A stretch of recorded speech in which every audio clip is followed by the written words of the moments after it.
pongo a grabar, nos concentramos. Bueno, el marco cartesiano más abstracto o ideal, y el marco hegeliano como más vinculado a la interacción, ¿sí? Entonces, esa cuestión también de lo empírico va a estar acá, de la búsqueda de los datos empíricos. Entonces, la sociolingüística va a estar dentro del marco hegeliano, ¿no? No vamos a profundizar porque no tiene sentido, pero sí saber que hay un marco filosófico. Bueno, decirle a Estefanía que salga y vuelva a entrar otra vez, o qué habrá pasado. Que antes estaba. Intento otra vez, a veces pasa eso. Y en la página 5 habla del formalismo, ¿no? Del paradigma formalista y funcionalista. Obviamente, la sociolingüística va a estar dentro del paradigma funcionalista, el que considera que el lenguaje tiene una función, su función principal es la comunicación, ¿sí? El otro paradigma, el formalismo, como no va a dar cuenta del uso ni de la interacción, no se va a preguntar por esa función del lenguaje, ¿sí? Digamos, a veces se critica el paradigma funcionalista desde este lugar, diciendo, el lenguaje no tiene por única función la comunicación, ¿sí? Lo que van a decir los funcionalistas es, no, ya sabemos que no es la única función, que también puede crear, o sea, sirve para pensar, ¿no? Para ver el mundo, un montón de cosas, tiene otras funciones, pero la función primordial o la principal es la comunicación, van a decir los pragmáticos, los sociolingüistas, ¿sí? En cambio, el formalismo, como ya vimos desde Saussure, considera que la lengua, ¿sí? Es una serie de oraciones, no un instrumento de interacción como el funcionalismo, esto está en el cuadro, y que la función la función principal de la lengua es la expresión del pensamiento. Ven que siempre está como en el plano abstracto, ¿no? El plano de las ideas, ese paradigma de las formas, de lo universal, ¿sí? El funcionalismo va a estar en el plano de la interacción, ¿sí? De la función comunicativa. Por eso vamos a prestar atención a la competencia comunicativa. Es decir, una persona no solo puede hacer una comunicación eficaz porque conoce la gramática o conoce las estructuras lingüísticas, sino porque es competente en la comunicación. Y ahora vamos a ir con eso. Ah, se quedó sin. Está teniendo buena conexión. Bueno, después lo subimos el video, ¿sí? Entonces, la sociolingüística va a estar dentro del paradigma funcionalista, ¿sí? Que es coherente con lo del macrolingüe. Exactamente. Es coherente la forma, la función. Y el paradigma hegeliano también, porque el paradigma hegeliano. Por de la eso, claro, interacción. es todo coherente. Es como que Exactamente. va unido con. Pero nosotros a veces por ahí decimos, bueno, vamos a ver sociolingüística. Y no vamos hacia el paradigma en el que se inserta, y hay que tener una idea. Después uno va a ver si estudia o no Hegel o Descartes, ¿no? Después va a ver qué hace con esa información, pero sí saber que son paradigmas de cómo ver el mundo y cómo observar los objetos de estudio, ¿sí? No es lo mismo el formalismo que el funcionalismo. Estudiar la forma que estudiar la función comunicativa, ¿sí? Bueno, y sigue ahí en la página 6, va a nombrar una serie de estudiosos, ¿sí? De marcos lingüísticos, Saussure, Chomsky, ¿sí? Léanlo, después eso no es tan, no lo van a tener que poner en el trabajo. Ya hablamos de Chomsky bastante, de Saussure, vamos a decir algo. Y luego en la página 10, el segundo párrafo, quisiera que marquen, si no lo tienen marcado, unas oraciones, unas ideas que dice. Empieza con, de hecho, la sociolingüística.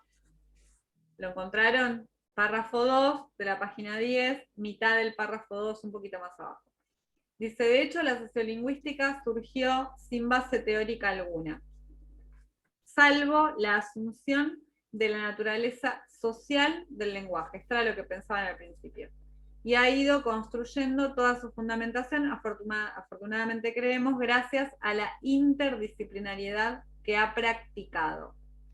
Y es más, consideramos que a la hora de ponernos de acuerdo en el espectro del lenguaje y sociedad, convendría redefinir tanto la ideología como el metalenguaje de los estudios lingüísticos en términos sociolingüísticos, o, de modo más ambicioso, en un espacio multidimensional de la esfera del lenguaje y la comunicación social. Entonces, ¿cuál es la conclusión acá? Que primero no había una disciplina. Esa disciplina se fue conformando, ¿no? Como esto pasa con todas las disciplinas.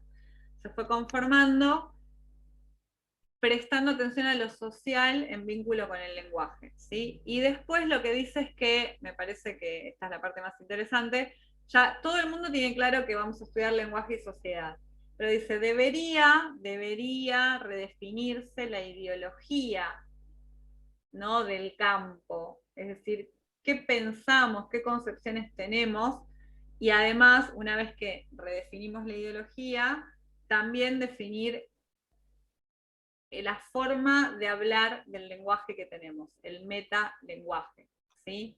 O sea, una vez que vos revisás tu ideología, y bueno, tenés que cambiar tus categorías, tus términos, las palabras con las que te referías, quizás haya que cambiarlas, ¿sí?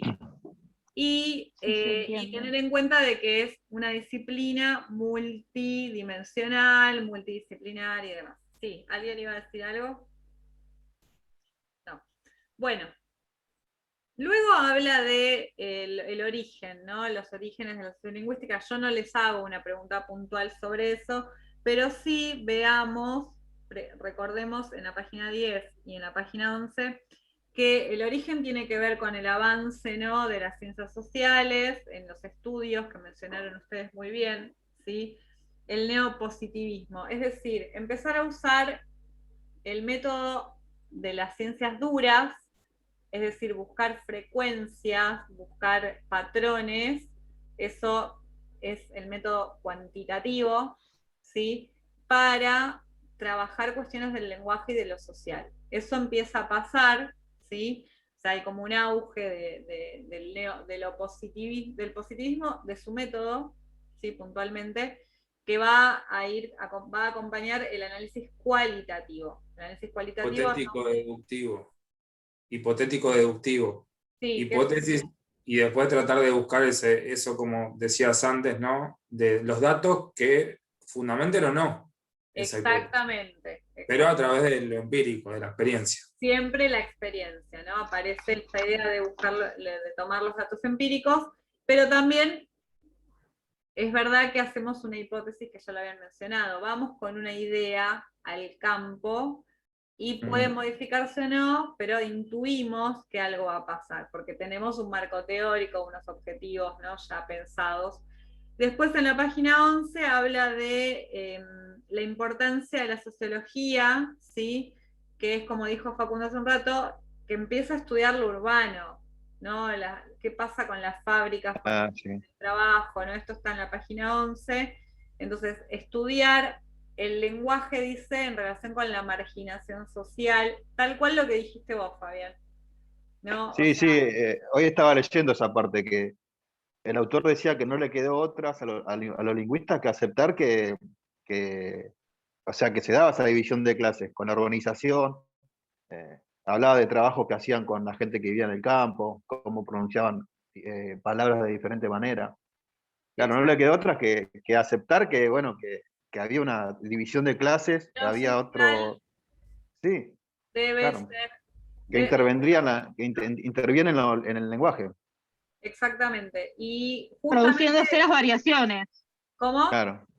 Y ahí se producen las variaciones. Claro, justamente la variación tiene su asidero o su base en lo social, ¿sí? Porque si no todos haríamos lo mismo, hablaríamos igual, nos vestiríamos igual, ¿no? O sea, lo social es lo que genera la diversidad y también eso es lo común, que exista lo diverso, ¿no? Es el único patrón. Luego, y acá sí voy a leer algunos pasajes que quisiera que los repasen y los incorporen. En la página 12 y 13, ¿sí? Página 12 dice reacción en los años 60 contra los paradigmas anteriores. Es decir, acá vamos a retomar, como hablábamos con Irene hace un rato, algunas ideas de Chomsky para repasarlas y ver cuál es la diferencia con la sociolingüística. Vayan aproximadamente a la línea 4 de ese párrafo, de ese apartado 133, que dice la dicotomía susoriana, lengua, lang, parol, ¿lo encontraron? Sí. Sí.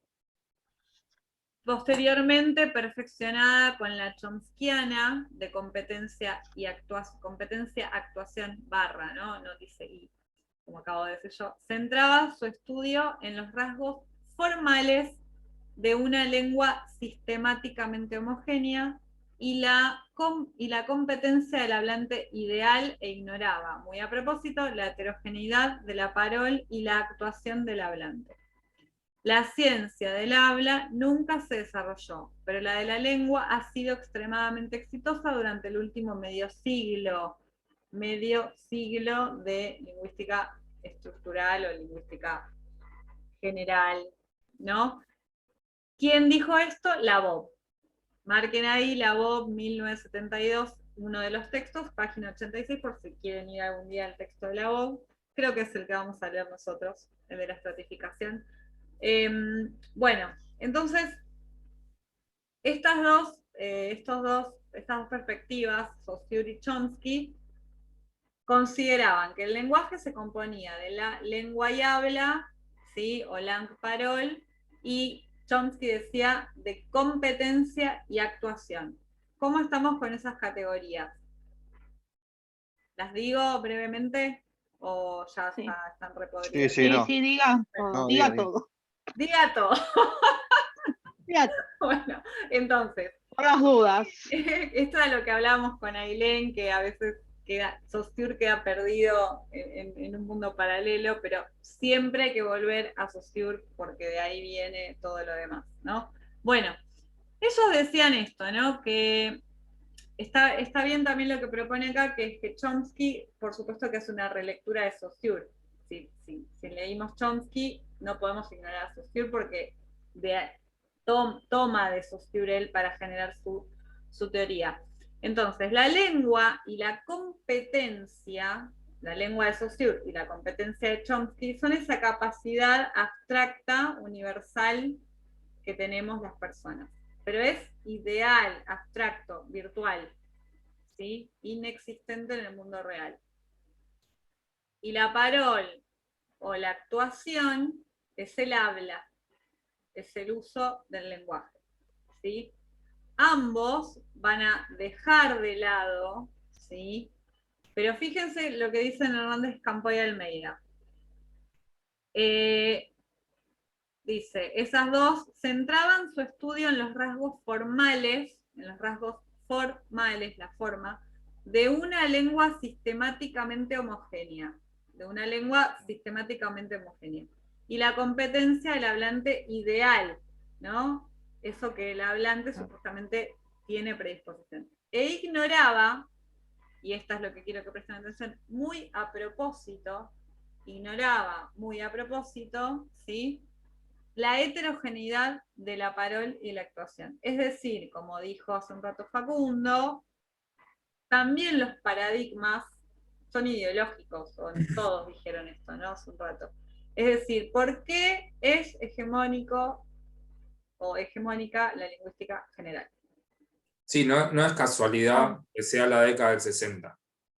No es casualidad el Mayo francés, no es casualidad la Revolución de Argelia, no es casualidad Cuba, no es casualidad todo eso. ¿Y después qué pasó? Opresión total, ¿no? Dictaduras en América Latina, Plan Cóndor, Escuela de las Américas en Panamá, mecanismo de tortura, y después... Conservadurismo, o sea, basta de rebeldía, viene que vuelva al status quo. Eso está muy bien, y las ciencias obviamente van tomando Acompañan. ese camino. Exactamente. Construyen. Entonces, preguntémonos todo. ¿Por qué, como había preguntado Fernando, ¿no? ¿Por qué este canon? ¿Por qué estas lecturas? ¿Por qué este paradigma? ¿Por qué vemos esta lingüística y no otra?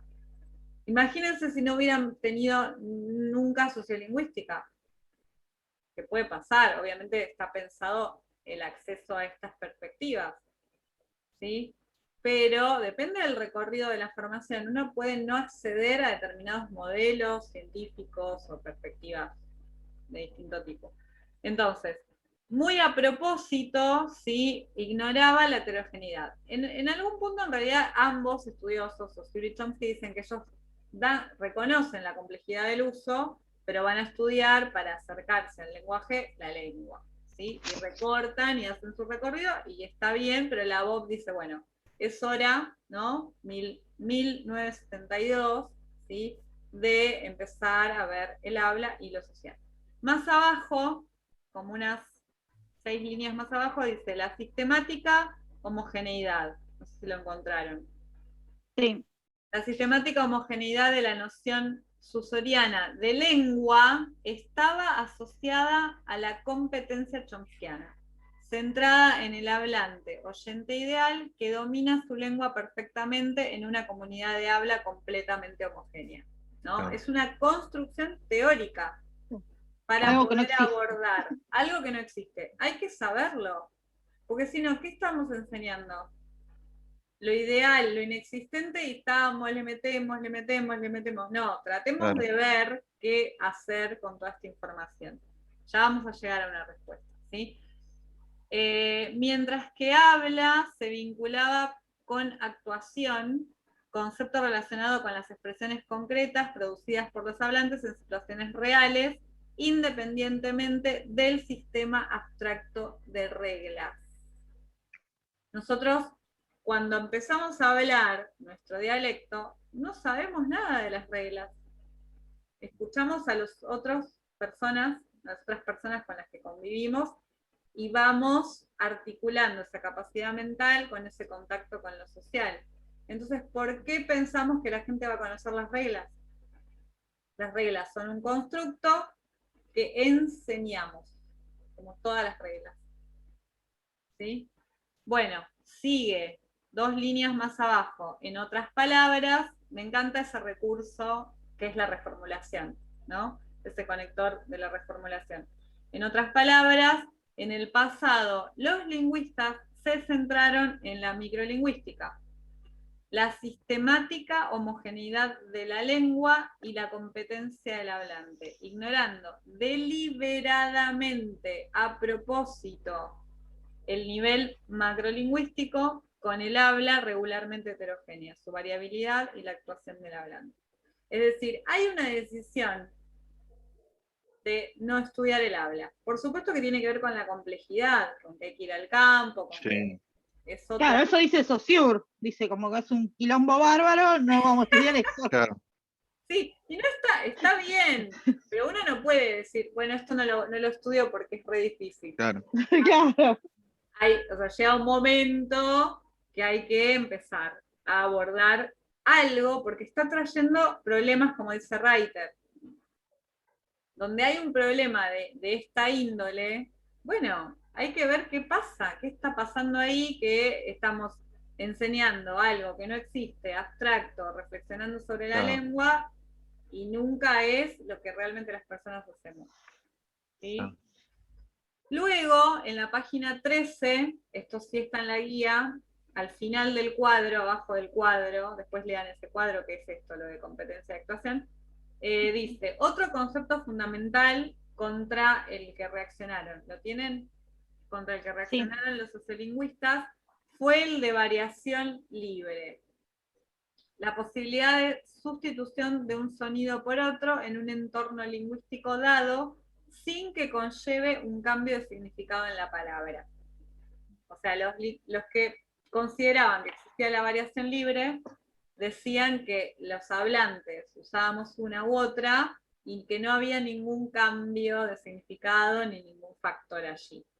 Eso dijimos durante toda la clase, que en realidad sí hay razones sociales para que uno diga zorro, zorra, albóndiga, albóndiga, ¿sí? Hay que encontrarlas, es decir, no acordamos con la idea de variación libre, acordamos con otra idea. Página 14, primer párrafo de esa página, línea 3 o línea 2, dice, sin embargo, la aproximación sociolingüística a estos fenómenos defendió y constató empíricamente que no existe la variación libre como tal, sino la variación social y o contextualmente condicionada, donde cada variante ha de describirse en términos de frecuencia, cada variante, ¿sí? Ha de describirse en términos de frecuencia de uso, es decir, las veces que se repite ese uso, atendiendo a factores sociales y o contextuales. Hay hablantes que utilizan una variante predominantemente, otros que utilizan otra también predominantemente, y hay quienes pueden presentar una variación esporádica en la frecuencia de uso de ambas formas. Entonces, no podemos decir, esta persona no sabe hablar o decir esto. Esta persona ahora usó esto. Es lo que hablábamos el otro día de los adolescentes, que no hablan siempre igual, que hablan de forma diferente entre ellos y cuando hablan con nosotros. Y no podemos y no es que no saben hablar. Exacto. Que les como hacemos todos. Claro, los adolescentes capaz que se nota más como ellos tienen su jerga y uno dice, ay, no se les entiende nada. Y mentira, cuando hablan con uno sí se les entiende. Es más fácil ejercer el poder. Claro. Eso es lo que pasa. Claro. Ellos cambian totalmente su forma de hablar. Claro, y hay una resistencia, ¿no? Hay razones sociales, pero esto, ¿no? Puede predominar una, otra, haber una alternancia. No podemos decir no sabe. Hay que ver por qué dice eso que dice, ¿sí? Y es lo único que podemos hacer. Y después inferir las razones sociales, ¿no? Que hay allí, luego de que el hablante nos diga, bueno, por qué lo usa, o preguntarles si conoce las otras, o presentarles sinónimos de cuál dirías, cómo dirías esto, bueno, distintas formas para comprobar este tipo de cosas.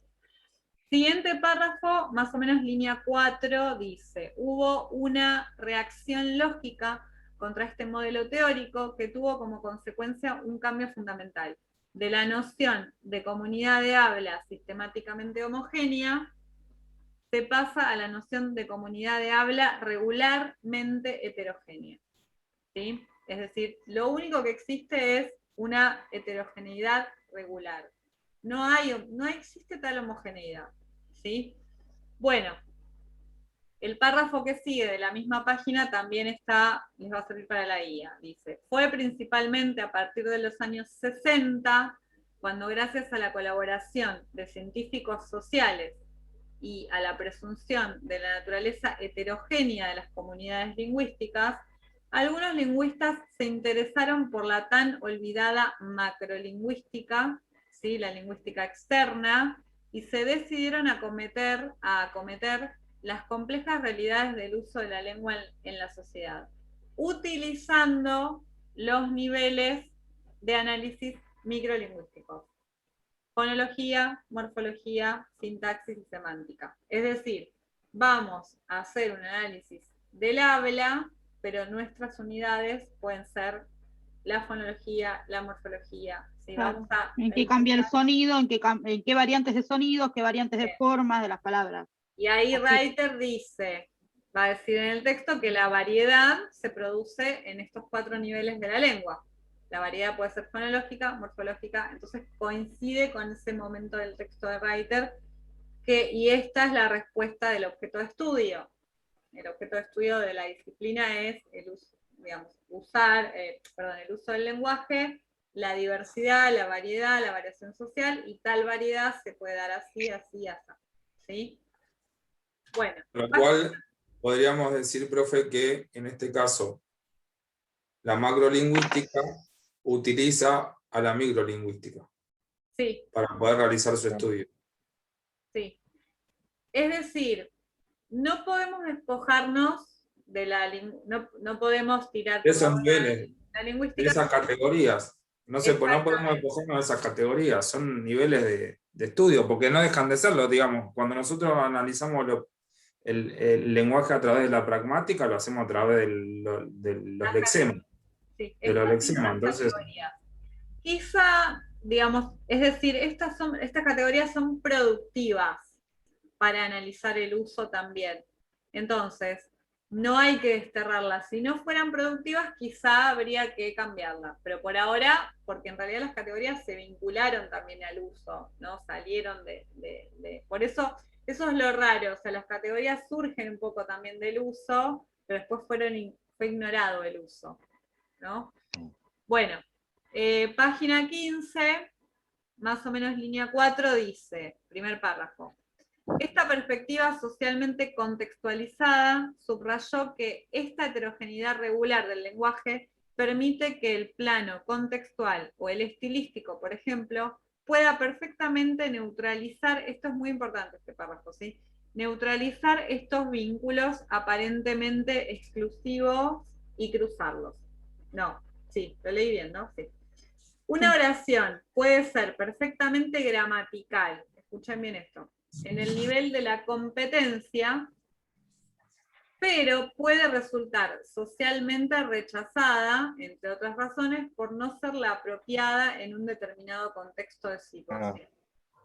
De ahí que, desde el análisis del discurso, que esto es lo que hace Van Dijk, análisis del discurso, y la etnografía de la comunicación, la sociolingüística, haya demostrado e insistido en la existencia de otras reglas, en este caso socioculturales, que redimensionan la competencia y matizan la gramaticalidad, de algún modo regulando la comunicación a través de la denominada competencia comunicativa. Es decir, dijimos hace un rato que yo puedo armar una oración perfectamente gramatical, pero que ofenda. ¿Se acuerdan? Algo había dicho yo del nazismo, ¿no? Que yo pongo en el pizarrón, Sí. digo, el nazismo liberó. Sí, o ponerse a hablar en contra de Dios en una iglesia, como que por más que esté Claro. bien armada la oración, no estás ubicado. No estás aplicando la competencia comunicativa. No, vos podés venir y hacer ¿no? Un discurso perfecto. Claro. Digamos, oponiéndote, pero no estás entendiendo que puedes estar ofendiendo, Claro. ¿no? Distintas con la competencia comunicativa. Entonces, esto es muy interesante porque, ojo, con la gramaticalidad también se vincula a reglas sociales, ¿sí? No es A normas que están impuestas. Bueno. De convivencia, ¿no? Mínimo, Sí. porque uno sabe perfectamente lo que tiene que decir, cuándo lo tiene que decir, cómo, de acuerdo al objetivo. Porque si yo quiero que los de la iglesia me ataquen y no sé, Claro, ¿no? lo voy a lograr jefe. perfectamente, ¿sí? Entonces, todos, es decir, basta de querer que las personas, algunas, ¿no? La escala de quién habla bien, quién habla mal, no. Todo el mundo sabe. La competencia comunicativa está desarrollada porque se vincula al habla, ¿sí? Quizá no se va a condecir, hola Samuel, con, digamos, la gramática estándar, la lengua estándar, pero ahí va a estar nuestro desafío, ¿sí? Ya conocemos todo esto. Marcaron este párrafo, ¿no? El lenguaje no es inocente. Exactamente. Es poder, poder, poder, poder. Bueno. Saltamos, bueno, después lean, no lo vamos a leer ahora, el segundo párrafo de la página 17, que es info que les puede servir, ¿sí? También el segundo el último de la página 18, no, este lo vamos a leer. Vamos a leer página 18, es al final de la 18, principio de la 19. Por tanto, los modelos teóricos que tradicionalmente han presidido las descripciones lingüísticas, además de moverse en unos niveles de abstracción ciertamente elevados, nos han ofrecido un tratamiento del lenguaje como un sistema monolítico, homogéneo. Su muy deliberada tendencia a rehuir el estudio de la variabilidad presente en el lenguaje quedaba plenamente justificada por la suposición por parte de los lingüistas del momento de que esta era incuestionable, lingüistas del momento, perdón, de que esta era incuestionable aunque inmanejable, e incluso trivial para la teoría lingüística. Fíjense las justificaciones de los lingüistas. Sabemos que es compleja, ¿sí? Sabemos que es inmanejable, pero hasta puede ser trivial estudiar el uso. ¿No? Hay una posición clara, ¿sí? Entonces, sí, también del que escribe también hay una posición clara, porque les da con un caño todo el tiempo. Sí. Muy bien, está muy bien que vean eso. Sí. Sí, y también de nuestra docente que elige esa bibliografía. sí. Sí, Y sí. marca cada vez que lee El apartado pertinente. Bueno, entonces, después, en la página, ese párrafo termina ahí en la 19, pero ahora vamos a ir un poquito más abajo, ¿sí? Dice, al final de la página 19, anteúltimo párrafo. Así, la sociolingüística ha logrado constatar la variabilidad del lenguaje, localizando y describiendo la simetría existente entre la variación social y la variación lingüística en términos de variación sociolingüística. Esto es, formas alternativas de decir lo mismo, aunque socialmente significativas. ¿Sí? Podemos decir lo mismo de diferentes formas, pero va a tener un anclaje, un sentido o una significación social. Muy Voloshinov, ¿sí? Bueno. A ese sí lo vimos en Psico. Bien, a Voloshinov lo vamos a volver a ver, pero Sí. falta todavía. Continúa, ese párrafo es muy importante. De este modo, se ha podido rechazar la noción de variación libre como explicación a estos fenómenos, puesto que sí hay razones suficientes para que un hablante utilice una variante en lugar de otra dentro de las posibles alternativas que su repertorio verbal le pueda ofrecer.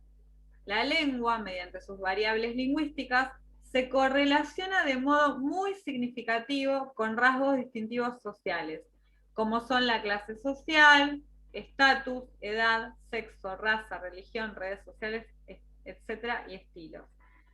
En las relaciones entre la sociedad y el lenguaje, mundo y pensamiento, ya no se trata de concluir si el lenguaje es un fiel reflejo de la sociedad o viceversa, sino más bien que el lenguaje es la sociedad. ¿Sí? Todo lo que decimos da cuenta de la sociedad, de dónde estamos insertos, de qué clase social pertenecemos, es maravilloso. ¿Sí? Parezco Paulina Cocina, que todo le parece maravilloso cuando cocina, a mí todo me parece maravilloso sobre la palabra en realidad. Al final del capítulo, el último párrafo dice, página 22, en cualquier caso, todos estos ingredientes, ¿no? Como metáfora culinaria, han hecho que se caracterice esta disciplina como eminentemente interdisciplinaria. Lingüística y sociología, sociología del lenguaje, lingüística y psicología, psicología social del lenguaje, lingüística y antropología, lingüística antropológica o antropología lingüística, lingüística y etnografía, etnografía de la comunicación, etnolingüística, lingüística y geografía, geolingüística, sociolingüística e historia, sociolingüística histórica. Fíjense cómo la disciplina fue tomando distintas dimensiones o aspectos, siempre abordando lo social. ¿Sí? Bueno, variables sociales. No confundir con variantes. Las variables sociales son clase, edad, ¿sí? Es lo que vamos a tener en cuenta para explicar por qué usó lo que usó. Los niveles de la lengua eran estos. No se me olviden los niveles.